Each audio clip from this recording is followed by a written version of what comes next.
It's no secret that the land of the rising sun is one of the most unique and mysterious tourist spots in the world. Japan has its own flair that you really can't find anywhere else in the world. But just how unique is it? We're going to go over 21 things you can do only in Japan that cannot be done anywhere else.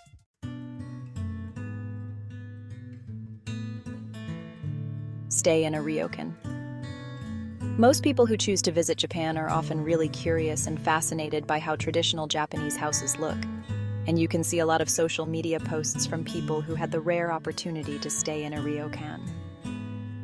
Ryokan is the Japanese version of inns, and this invention dates back to the 8th century. If you happen to be in Asakusa district, this is where the best ryokans in Tokyo are located. A ryokan accommodates all features that you would find in an average Japanese house, like tatami matted rooms, a kotatsu, communal baths with hot springs, and other public areas. And while staying there, you also get to wear a yukata and a geta.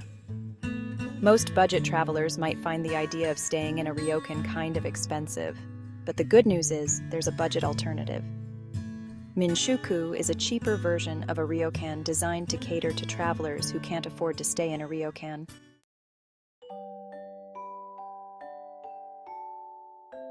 Suck up some luck at Cat Island. Okay, so canines aren't your thing. How about felines? In northern Japan, you can visit Tashirojima, an island so flooded with cats that they actually outnumber the human residents 2-1. But far from what you might expect of a herd of wild cats, these kitties are very well cared for. The people who live here believe they bring good luck, and so see to the care and provision for the cats, which is what led to the population boom.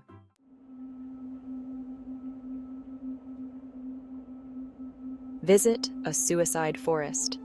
Warning, this one is not for the faint-hearted. Every unique list needs a grim mention, and this is it. Japan is still learning to take proper respect for suicide victims in its care. And Aokigahara is an infamously creepy final destination for many a stressed office worker. The estimation of deaths here is over 500, though that number may fluctuate. It's an interesting place to visit, but very creepy and unsettling. Be warned, the possibility is there to discover something very grim if you venture inside, though your chances of that are small due to the size of the place.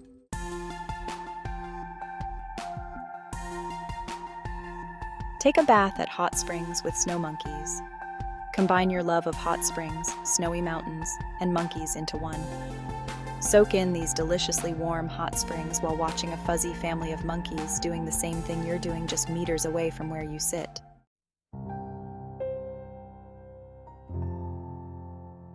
See a plaque in the city that witnessed one of the 2 atomic bomb explosions in human history. For the people of Japan, the memory still lingers of the day when the atomic bombs were dropped on it.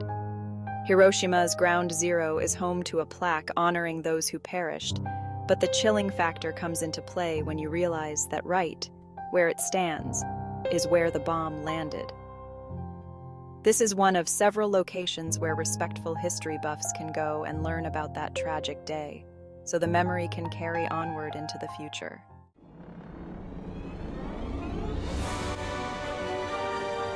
Cast in a movie at Ghibli Museum. Studio Ghibli is known over the world, and possibly beyond this world their movies are that good, for their amazing films and artwork. Their director, the legendary Hayao Miyazaki, designed this museum specifically to take viewers through the artistic process, making them feel like they're right in the middle of the storyboard. You can even watch a short film that can only be seen every month at this museum.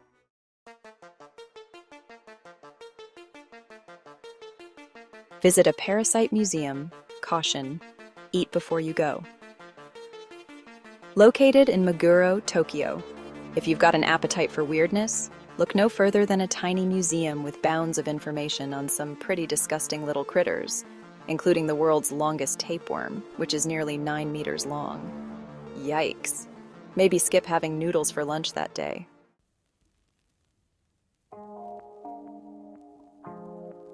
Partake in sumo wrestling. You've all seen one before. One of those enormous sportsmen who wrestle with bodies bigger than anything you thought physically capable of sporting activity. It's a very old sport that finds its roots as a ritualistic spectacle meant to please the gods, and now serves as a fun spectator sport, and one that Japan is very proud of.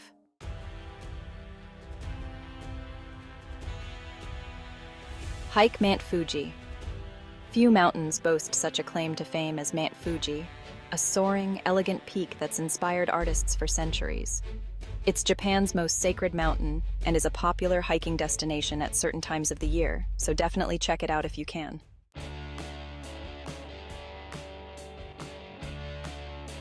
Eat noodles through a bamboo pipe. Somen are white, thin wheat noodles made of wheat flour that are usually served with dipping sauce and are a popular summer delicacy in Japan. However, some restaurants took it a step further.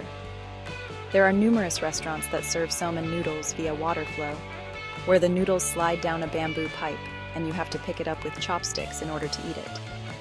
It's a different and unusual way to eat your noodles, and certainly one of the most interesting only in Japan moments you can experience in the land of the rising sun.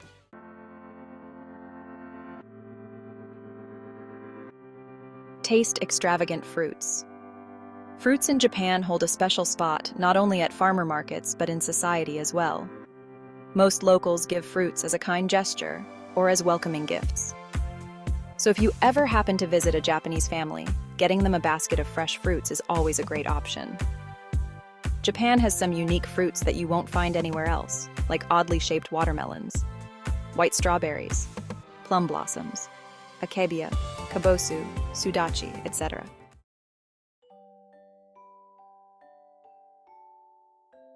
Try out Japan's bizarre Kit Kat flavors. Kit Kat is arguably the most popular candy brand in Japan. There are several different reasons for this. In Japanese, Kit Kat sounds like kitokatsu, which means good luck. But the main reason for Kit Kat's popularity are the 200+ flavors that will sound straight up bizarre for most people who come from outside of Japan. Kit Kat arrived in Japan in 1973, and since, it introduced a myriad of unusual flavors that are available only in Japan. Some of them are wasabi, baked potato, green tea, ginger ale, yes, ginger, sake, green bean, yes, seriously, etc.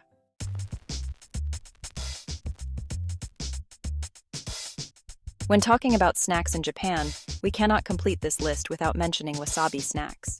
Wasabi is a type of Japanese horseradish that's used as a side sauce in many sushi restaurants. It's extremely popular for its spicy roots and for being one of the most expensive crops in the world. However, many people are unaware that wasabi also comes in forms of candies, crackers, Pringles, sodas, noodles, candy canes, and so on.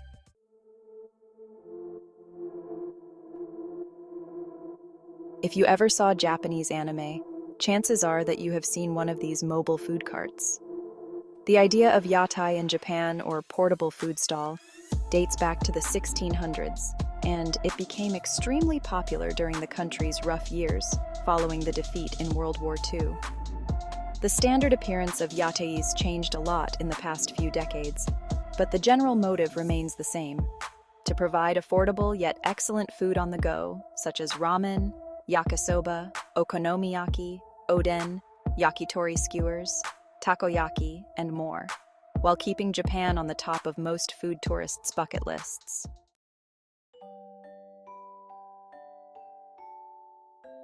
On average, Japan has one vending machine for every 28 people, making this country the world leader in the number of vending machines.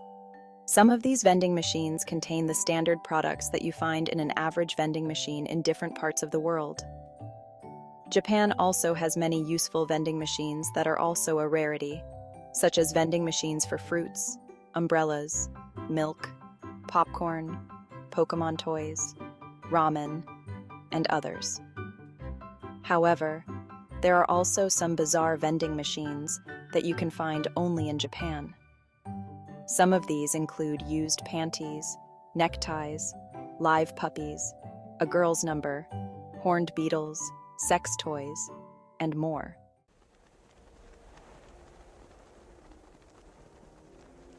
See a Kabuki dance. This dance derives from the Japanese word kabuku, meaning bizarre. The roots of Kabuki date back to the 17th century. It's one of the oldest Japanese drama dances, a classic theatrical art that dramatizes the conflicts of human emotions in ordinary life, and one that influenced Japan's culture for years. It's no wonder that the Kabuki dance is a part of UNESCO's intangible cultural heritage.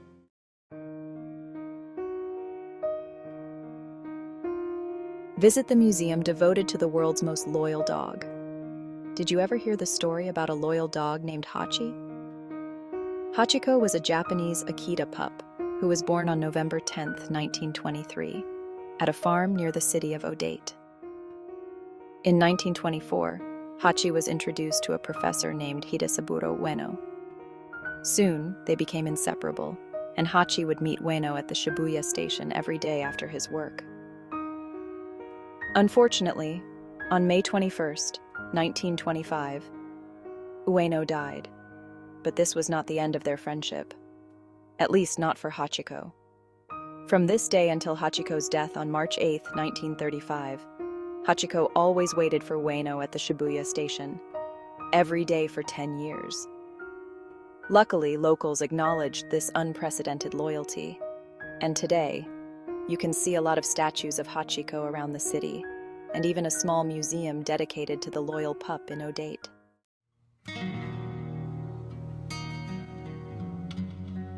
Attend an authentic Japanese tea ceremony. Tea ceremony in Japan is also known as matcha, and it seems a lot like tea parties of little girls, except that it is more greener, and people actually pay to take part in it. Tea was brought to Japan in the 9th century when Japanese monks were sent to China to learn about the country's culture. One of the most eye-catching items the monks brought back with them was tea, and it didn't take a lot of time for it to become an absolute hit in Japan. Today, tea ceremony in Japan is so much more than just preparing cups of tea and serving it. Tea gives the host a chance to escape from the fast-paced life and embrace the tranquility.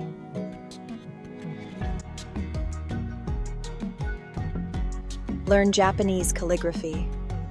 Japanese calligraphy, also known as shodo, is an art of creating letters and symbols using an ink brush. This unique skill has been passed down from one generation to the other, with some rigorous training. Back in the days, it used to be a means of communication. Today, when technology is taking over most aspects of our life, this rare skill is slowly getting forgotten. However, if you want to try to learn Japanese calligraphy, you can always book appointments with different workshops around the country. It's a win-win scenario. You get to learn a unique skill while supporting an old, traditional craft that's slowly fading away in history.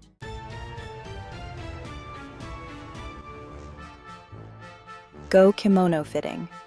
When talking about things you can do only in Japan, we just have to mention trying out a kimono. There are many tours where you have the opportunity to try kimonos and learn how to wear it. During the process, you have the liberty to pick your own kimono, obi, long colorful strips, usually used to tie around the waist, and accessories. This is a great way to learn about and to indulge in the unique culture of Japan.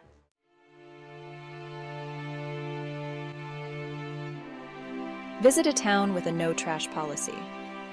The breathtaking views and the laid-back atmosphere aren't the only reasons why the city of Kamakatsu is so popular. Kamakatsu is the world's first city to adopt a no-trash policy. The city has a population of about 1,500 people, and each one of them is very rigorous when it comes to waste. Literally nothing gets dumped in Kamakatsu, and everything is recycled.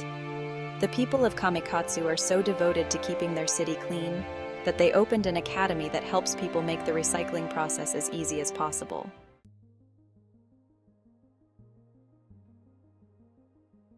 Japan is so loaded with unique activities that it's possible you'll pass out trying to do them all. Relax. Enjoy yourself. Japan isn't going anywhere, and you can always come back again to the land of the rising sun.